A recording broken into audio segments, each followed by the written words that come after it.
A lot of countries have come out with Arctic strategies. It's part of how the international order is being challenged. Here are 5 reasons why the Arctic has become one of the world's most hotly contested regions. To understand this, we need to look at the world in a different way. Far from just a frozen ocean, 8 countries have territory in the Arctic Circle. The United States, Canada, Greenland, which is a semi-autonomous part of Denmark, Iceland, Norway, Sweden, Finland, and Russia. During the Cold War between the US and Soviet Union, going over the pole was a potential route for missile strikes. Both countries expanded their military operations, with the US establishing a base in the north of Greenland. But in 1987, with the Cold War coming to an end, Soviet leader Mikhail Gorbachev proposed the scaling down of military activity in the Arctic. What Gorbachev was trying to articulate was a vision where the Arctic parties would focus on areas where they could find common cause. In the years that followed, the 8 Arctic nations formed the Arctic Council and agreed to work together on research and environmental protection. Arctic and non-Arctic states opened research bases, with countries like China, India, and South Korea investigating how the region impacts weather patterns thousands of kilometers away in Asia. The Arctic has had this reputation of being sort of an exceptional place of peace and cooperation. That narrative continued until Russia's invasion of Ukraine.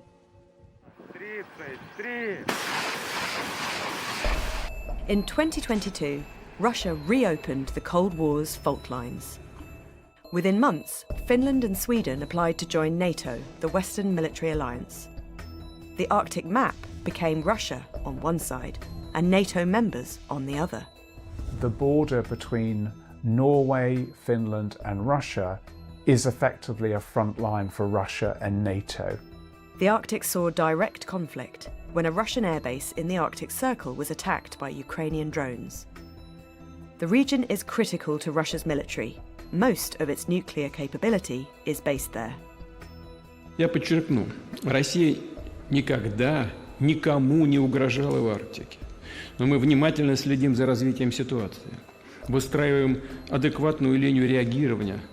Russia has reopened dozens of Soviet-era bases and used Arctic waters to test hypersonic cruise missiles. Russian and American fighter jets have come into close proximity in the skies near Alaska. And the West is also expanding its Arctic presence. 2024 saw NATO's biggest drills in the region since the Cold War. The US Army has reactivated a specialized Arctic force in Alaska, and President Trump has proposed something bolder. We need Greenland for national security and international security, so I think we'll go as far as we have to go. We need Greenland, and the world needs us to have Greenland. The US still has a military base in Greenland, and the response to Mr. Trump's suggestion was clear. Jamen, Grønland grønlændernes, og Grønland en del af det danske kongerige, og det kommer ikke til at ændre sig.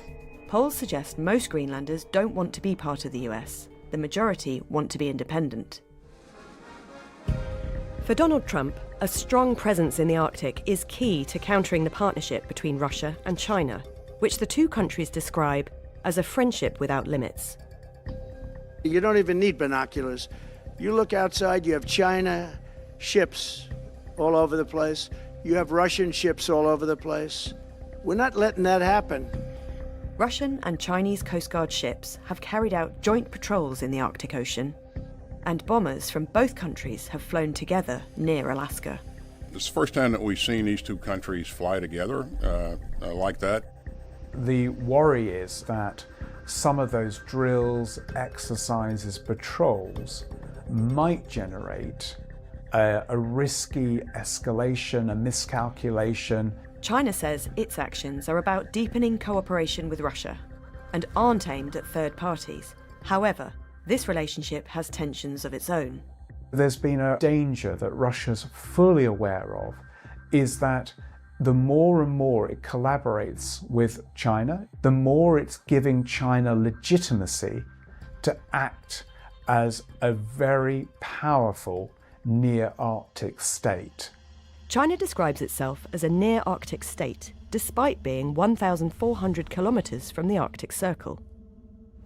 In 2018, it launched a range of investment projects it called the Polar Silk Road, but it's hit roadblocks in communities wary of being over-reliant on China. They want to be a polar superpower. We want a relationship to China, but we do not want to be dependent on China. There's no question that it was trying to sort of have a significant impact in the Arctic, but it hasn't come to fruition. Most of China's economic success in the Arctic has come from partnering with Russia on projects like this natural gas extraction field. And shipping this gas has been made easier by the Arctic Ocean's melting sea ice. This was how much there was in summer 1979. And this is in 2024, a reduction of 2.6 million square kilometres, which is roughly the size of Argentina. Many see this as an opportunity to exploit the Arctic for shipping during the summer months.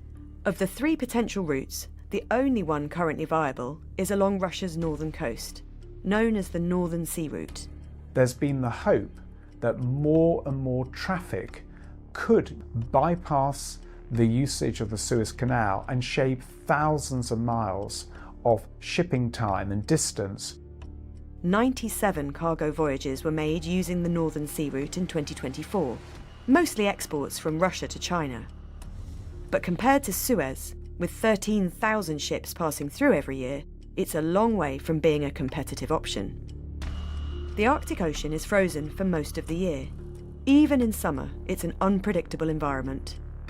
You're going to have a situation where there are very small windows of time where there could be the potential to transit, and that doesn't offer the certainty the shipping industry needs.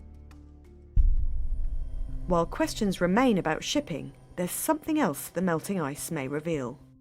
There's been this narrative of the last frontier of sort of rich access to resources that haven't been accessible in the past. It's estimated that 30% of the world's undiscovered gas and 13% of undiscovered oil is there. Minerals too, particularly in Greenland. If the U.S. were to gain access to Greenland's resources, it could significantly reduce our dependence on foreign suppliers, particularly China, which currently operates a virtual monopoly on the rare earth market.